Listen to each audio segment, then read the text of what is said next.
ความมั่นคงแบบนี้น่าจะพอเดาออกว่าเรากำลังจะไปไหนเรามา3จังหวัดชายแดนภาคใต้เป็นครั้งแรกและจุดหมายของทริปนี้คือเบตงในจังหวัดยะลาครั้งนี้เราเริ่มต้นจากจังหวัดสุราษฎร์ธานีถึงตัวเมืองปัตตานีประมาณเที่ยงเราแวะกราบสักการะหลวงปู่ทวดวัดช้างให้วัดช้างให้อยู่ห่างจากตัวเมืองปัตตานีประมาณ40นาที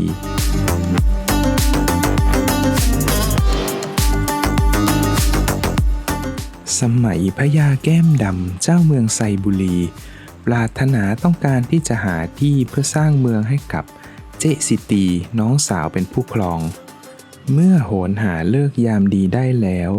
ท่านเจ้าเมืองก็เสี่ยงสัตย์อธิษฐานปล่อยช้างตัวสำคัญคู่บ้านคู่เมืองออกไปเดินป่าเพื่อหาชัยภูมิที่ดีมาสร้างเมืองวันหนึ่งช้างได้เดินไปหยุดณที่ป่าแห่งหนึ่งแล้วเดินวนเวียนร้องขึ้น3 ครั้ง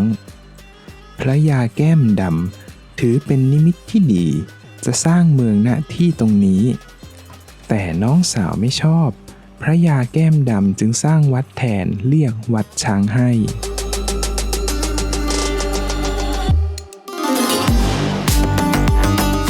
ต่อมาได้นิมนต์พระภิกษุรูปหนึ่งคือท่านลังกาหรือหลวงปู่ทวดเหยียบน้ำทะเลจืดมาจำพรรษาที่วัดนี้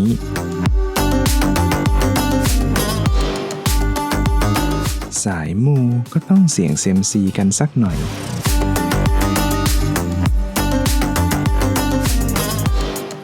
นักท่องเที่ยวสามารถโดยสารรถไฟมาวัดช้างให้ได้เช่นเดียวกัน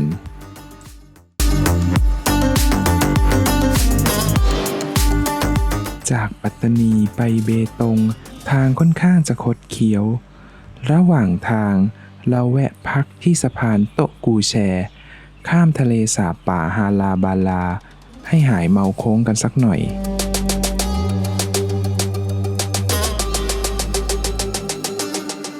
เราไปถึงเบตงก่อนพระอาทิตย์ตกดินตามแผนทางโหดมากโค้งเยอะและมีด่านชะลอความเร็วตลอดทาง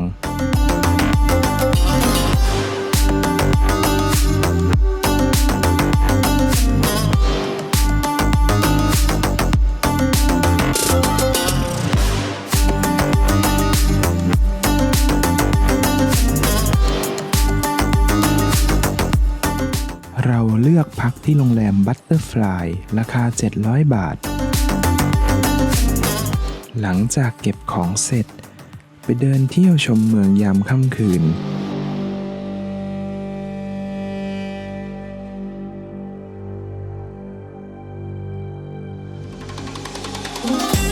เราเดินไปชมหอนาฬิกา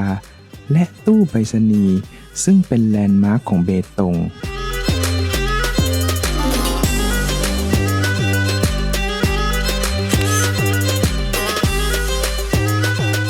เบตงเป็นเมืองเล็กๆและปลอดภัยนักท่องเที่ยวมาเลเซียและคนไทยชายแดนใต้นิยมมาเที่ยวกันน่ารักจังเลยมาขายของเหรอคะขายอะไรขายมะพร้าวเหรอลองชิมอาหารประจำถิ่นคือผักน้ำซึ่งหาไม่ได้ในที่อื่นๆ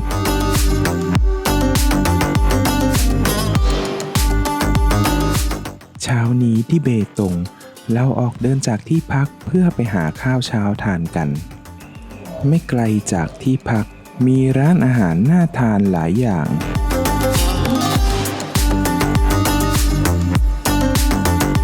มื้อนี้ต้องลองไก่เบตงสักหน่อยสถานที่ท่องเที่ยวในเมืองจะอยู่ใกล้ๆกัน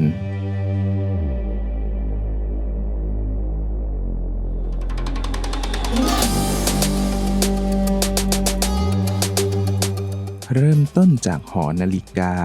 เดินตรงไปจะเจออุโมงค์ลอดภูเขาแห่งแรกของเมืองไทยยาวประมาณ273 เมตร ตอนกลางคืนอุโมงค์จะถูกประดับประดาไปด้วยไฟมีสีสันสวยงามน่าเสียดายที่เมื่อคืนเราไม่ได้เดินไปดูไฟที่อุโมงค์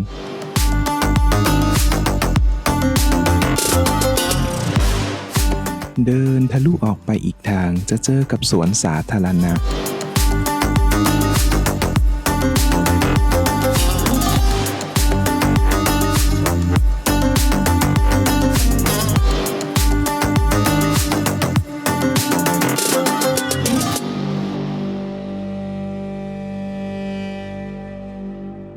สวนสาธารณะที่นี่เป็นจุดเริ่มต้นของโครงการ9คนละ9ของพี่ตูน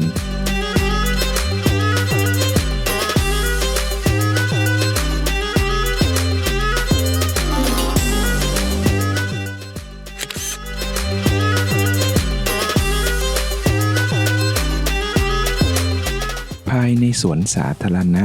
จะมีรูปปั้นไก่เบตงหลากหลายอิริยาบถโพสท่าถ่ายรูป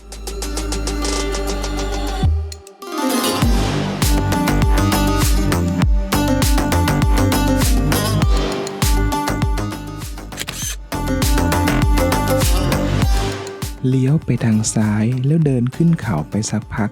จะเจอกับวัดโพธิสัตโต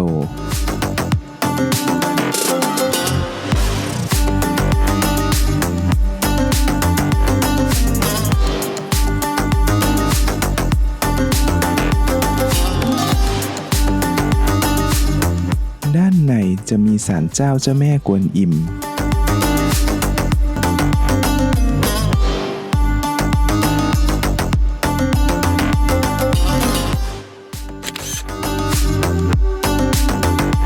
เดินวนกลับไปทางด้านหน้าอุโมงค์แล้วเดินขึ้นเนินไปสักนิดจะพบกับพิพิธภัณฑ์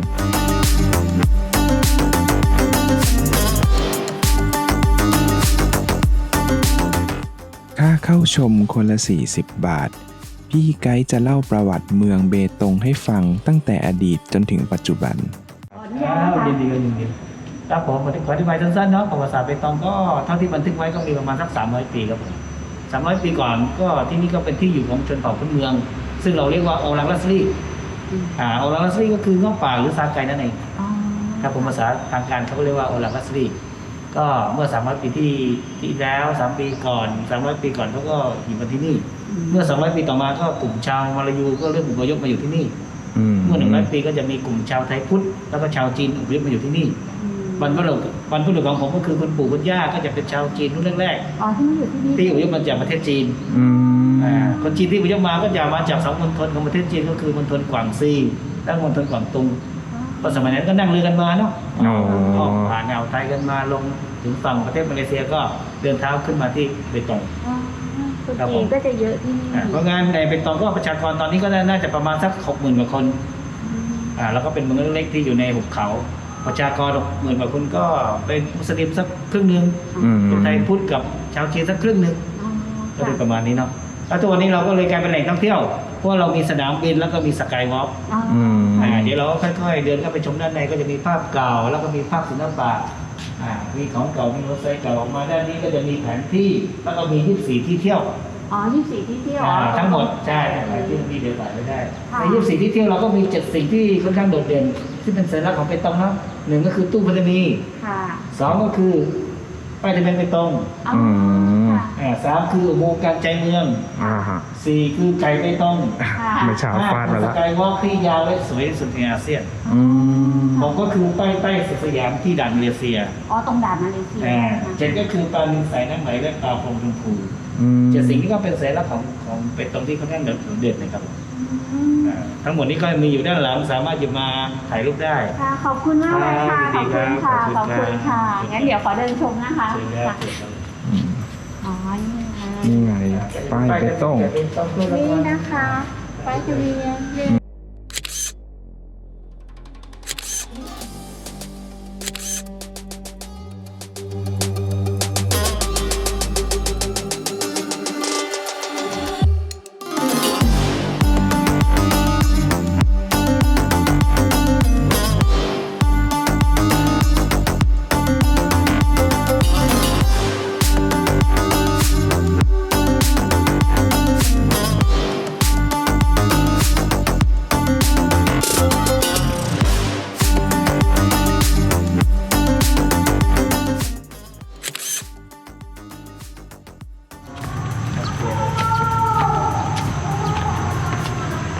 ตึกนี้มันเคยเป็นอะไรอะครับ ก็เป็นที่ทำการแล้วก็เคยเป็นจุดชมวิว อ๋อ แล้วก็โควิดยาวก็เลยมีซ่อมแซมบ้างไงกั้นๆอยู่บางทีก็เปิดบางทีก็ไม่เปิดนะเดี๋ยวมันก็ซุดโทรมพอสมควรเพราะว่า มันปิดไปยาว เป็น อะค่ะ สองปีอาคารมันใหญ่ไงมีนกมีอะไรก็ไปเยอะ ที่นี่ก็มีนกเงือกด้วยเหรอคะ มีนกที่ป่าฮาราบาลาครับ ที่ไหนนะป่าเหรอคะ แล้วเราจะมีผืนป่าฮาราบาลาตรงแถวเขื่อนบางลางนั่นแหละครับ อ๋อ มันก็จะเป็นผืนป่าผืนใหญ่ที่สุดในจังหวัดใต้นะ ก็เป็นที่ท่องเที่ยวเหมือนกันใช่ไหม นั่นแหละก็คือผืนป่าตรงนั้นแหละทำให้เกิดแล้วก็จะได้เกิดทะเลหมอกไง อ๋อ ตัวหลายแสนไร่ อ๋อ เนื่องจากมันเป็นพื้นที่สีแดงก็มีข้อดีข้อเสียข้อดีก็คือป่าเราอุดมสมบูรณ์ข้อเสียก็คือไม่มีกล้าเข้าไปบุกรุกไงมันก็เลยได้ป่าที่อุดมสมบูรณ์เห็นทะเลหมอก อ๋อแล้วถ้าจะไปดูนกเงือกก็ต้องไปดูที่ป่าตรงนี้เหรอ ต้องเข้าไปอุทยานนะป่าฮาราบาลาไง อืม ซึ่งยังไกลอยู่ยังเป็นพื้นที่ค่อนข้างสีแดงอยู่ อ๋อโอเค ไม่ได้นะ ไม่แนะนำเลย เราเจอขึ้นเจอดาดฟ้าเลยครับ อ๋อขอบคุณครับ เดินตามลูกศรขึ้นถึงดาดฟ้าด้านบนเลยนะ ค่ะขอบคุณ เออ นี่ไง360 องศาไม่ต้องไปไกลค่ะก็มาเที่ยวก็ถึง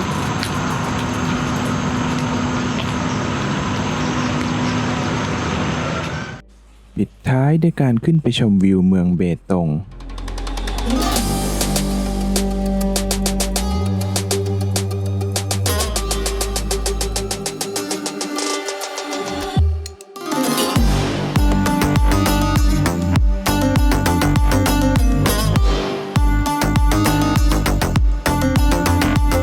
ขากลับเราเดินลัดเลาะไปตามซอยสตรีทอาร์ตเพื่อกลับที่พัก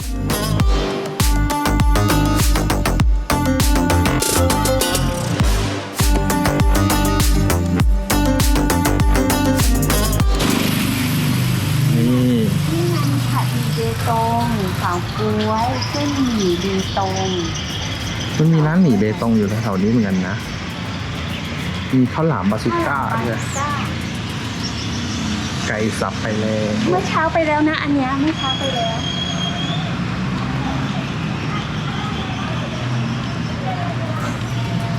ติ่มซำติ่มซำเราก็ไม่ได้กินเลยเนาะเมื่อเช้าพุงเราก็แค่เนี้ย กินเลยไม่เยอะ นี่ไง มีสตรีทอาร์ตเห็นกำแพงไหม ใช่ไหม นู้น อ๋อ หลังจากเช็คเอาท์ก็ขับรถไปชายแดนไทยมาเลเซีย ซึ่งห่างจากตัวเมืองเพียงแค่ 6 กิโลเมตร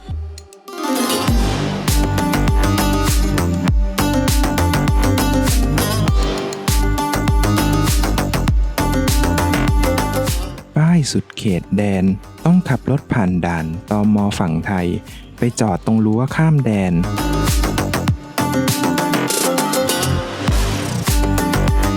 เสียดายที่เราไม่ได้เอาพาสปอร์ตมาด้วย ครั้งหน้าจะพาไปปีนังมาเลเซีย ตอนนี้เรามาถึงจุดชายแดนมาเลเซียแล้วนะคะ ไทยมาเลเซีย แต่รอบนี้เราไม่ได้พกพาสปอร์ตมา เดี๋ยวไว้รอบหน้าเรามาใหม่ เราก็จะข้ามไปฝั่งโน้นรอบหน้า อันนี้จะเป็นชายแดนป้ายหลักอยู่ตรงนี้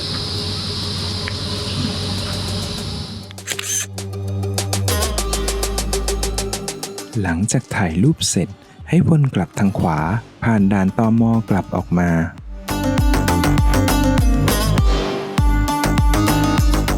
เราขับรถออกนอกเมืองเพื่อไปหาที่พักแถวทะเลหมอกไอเยเวง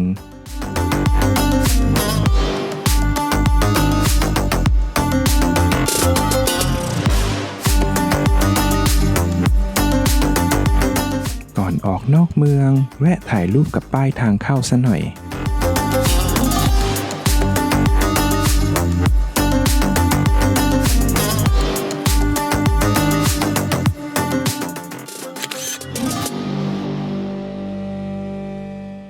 ห่างนอกเมืองออกไปประมาณ 6 กิโล จะมีสถานที่เที่ยวคือบ่อน้ำร้อน สวนดอกไม้เมืองหนาว และอุโมงค์ปียมิตร เราข้ามบ่อน้ำร้อนไป เนื่องจากที่จอดรถปิด ไม่แน่ใจว่าไม่เปิดทำการ หรือหมดเวลาเข้า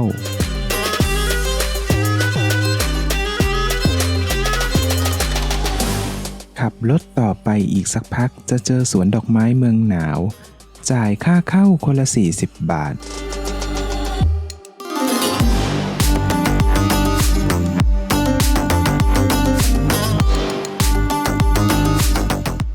ไปเดินสัมผัสอากาศเย็นๆดูดอกไม้สวยๆ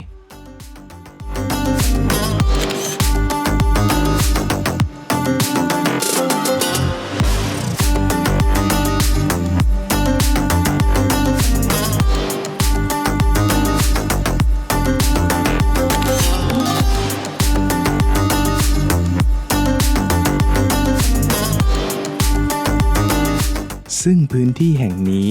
อยู่สูงกว่าระดับน้ำทะเลประมาณ800 เมตรอุณหภูมิเฉลี่ยประมาณ18 องศาเซลเซียสทำให้สามารถปลูกดอกไม้เมืองหนาวได้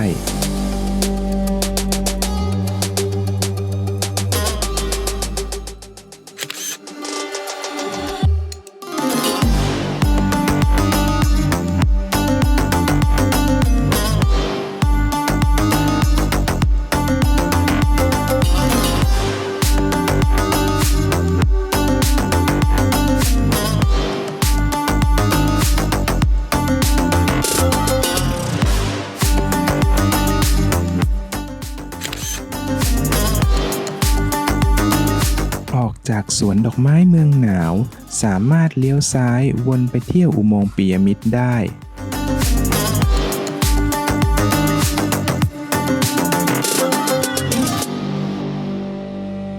อุโมงค์จะอยู่ในป่าจ่ายค่าเข้าคนละ40 บาท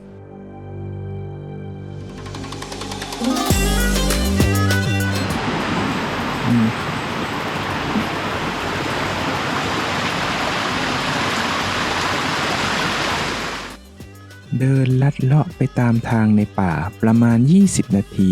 จะพบกับพิพิธภัณฑ์และทางเข้า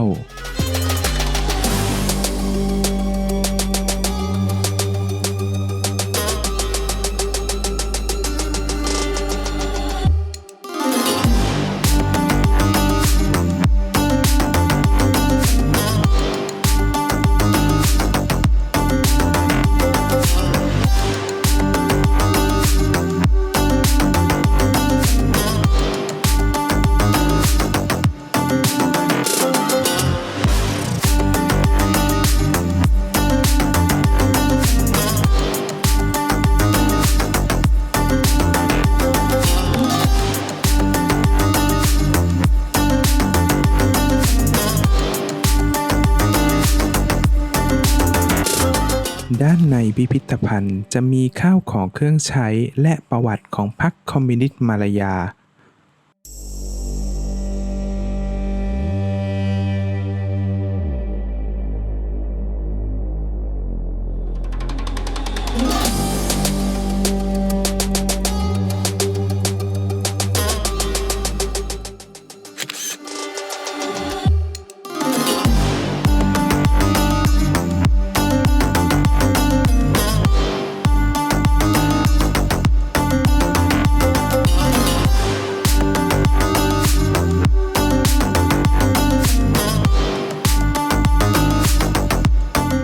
อุโมงค์ปิยมิตร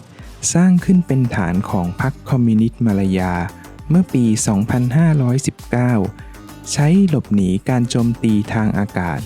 และสะสมเสบียงการสร้างใช้กำลังคน 40-50 คนขุดเข้าไปในภูเขาใช้เวลาประมาณ3 เดือนจึงแล้วเสร็จ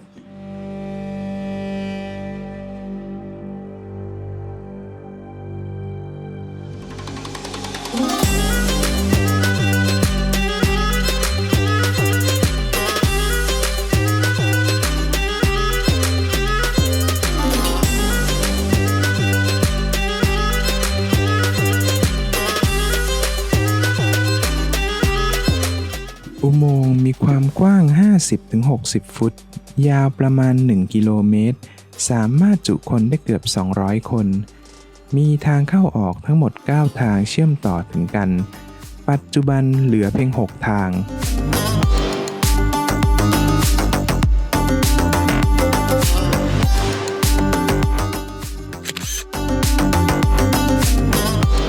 กลับจากอุโมงค์ปิยมิตร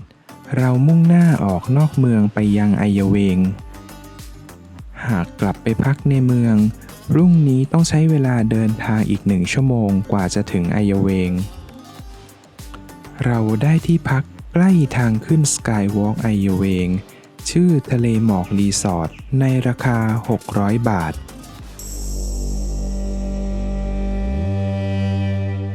เช้านี้หมอกลงจัดเราขับรถขึ้นไปดูทะเลหมอกที่ไอยเวง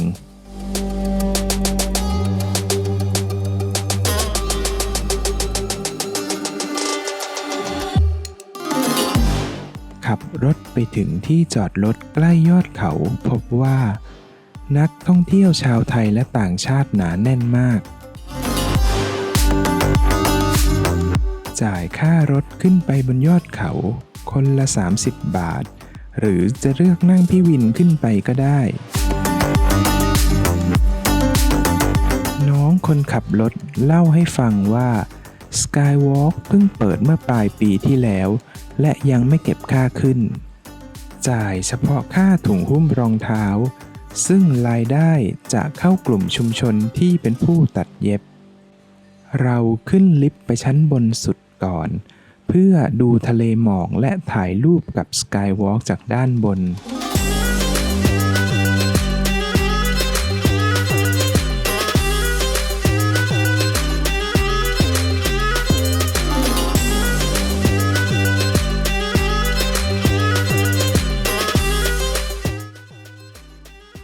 สกายวอล์กอยู่ข้างล่างค่ะ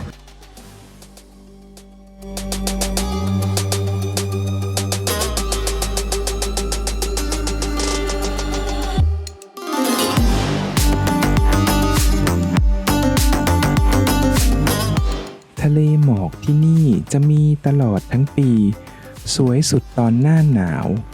หมอกจะหมดประมาณ 9 โมงเช้าและสามารถรอชมพระอาทิตย์ขึ้นได้จากมุมนี้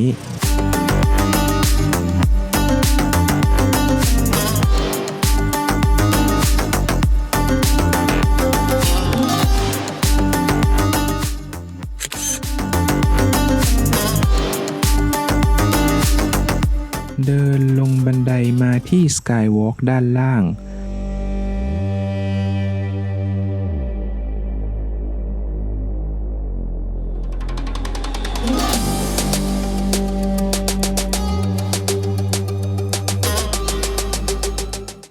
Skywalk ที่นี่เป็นแลนด์มาร์คแห่งใหม่ของยะลายาวที่สุดและสวยที่สุดในอาเซียนถือเป็นไฮไลท์ของทริปนี้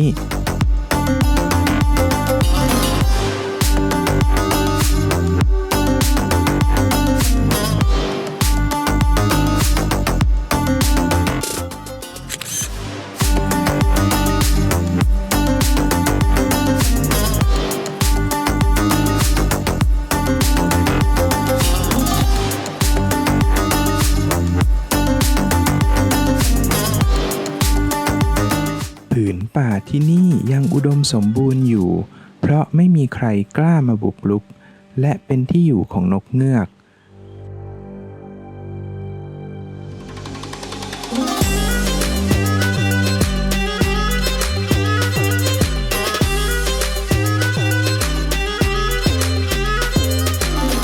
น้องคนขับแนะนำให้ขึ้นไปจุดชมวิวเก่าซึ่งอยู่ทางด้านซ้ายมือของ Skywalk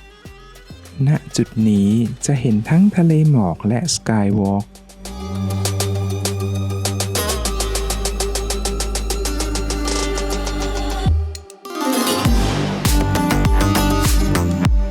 ก่อนกลับเราได้ขอถ่ายรูปกับน้องนักท่องเที่ยวจากนราธิวาสขากลับจ่ายค่ารถคนละ20 บาท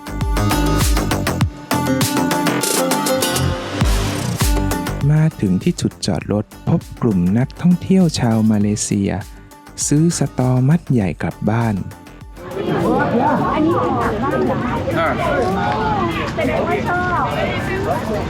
กลับลงมาแวะถ่ายรูปที่สะพานแต่ปูซูซึ่งเป็นสะพานแขวนข้ามแม่น้ำปัตตานีสะพานแต่ปูซู ไม่เพียงแต่ใช้สัญจรไปมาระหว่างชาวบ้านสองฝั่งแม่น้ำเท่านั้น แต่ยังเป็นเหมือนสัญลักษณ์ของความรักความสามัคคีของคนในชุมชนอีกด้วย ในอดีตชาวบ้านที่อยู่อีกฝั่งของแม่น้ำปัตตานีมีความยากลำบากในการเดินทางต้องใช้แพไม้ไผ่ในการข้ามไปมา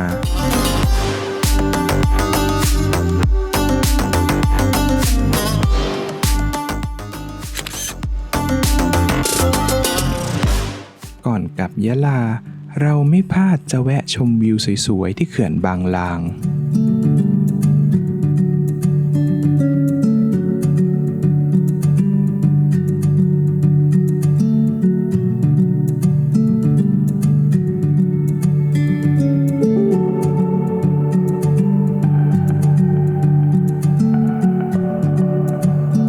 ถ้าจะถามว่าโอเคไหมเบตงเราคิดว่าที่นี่น่าเที่ยวมากถึงทางจะโหดไปหน่อยแต่หากบินมาน่าจะสะดวกกว่า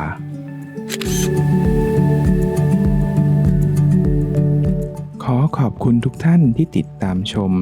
อย่าลืมกดไลค์กดแชร์กด Subscribe กดกระดิ่งเพื่อไม่พลาดทริปต่อไปของพวกเรา